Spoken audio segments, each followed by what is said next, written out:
পুঁটি মাছে নুন হলুদ মেখে রেখে দেব 10 মিনিটের জন্য। একটা বাটিতে জিরে বাটা, লঙ্কার গুঁড়ো, কালারের জন্য কাশ্মীর লঙ্কার গুঁড়ো, নুন, হলুদ, জল দিয়ে গুলে নিলাম। তেল গরম হলে মাছগুলো ছেড়ে দেব। হাই ফ্লেমে রেখেই মাছগুলো ভেজে নেব। ওই তেলেই কালো জিরে আর অল্প রসুন কুচি হালকা করে ভেজে নেব। তারপর একটা পেঁয়াজ কুচি দিয়ে দিলাম, সেটাও হালকা করে ভেজে নিতে হবে। এখন একটা আলু একটু লম্বা আর একটু মোটা করে কেটে ছেড়ে দিলাম।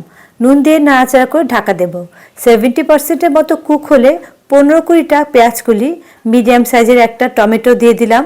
দিচ্ছি স্বাদ মতো নুন আর হলুদ। নেড়েচেড়ে ঢাকা দেব।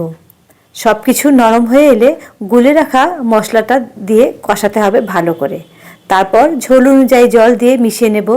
ঝোল ফুটে গেলে মাছগুলো ছেড়ে দেব আর ঢাকা দিয়ে রাখবো 3-4 মিনিটের জন্য।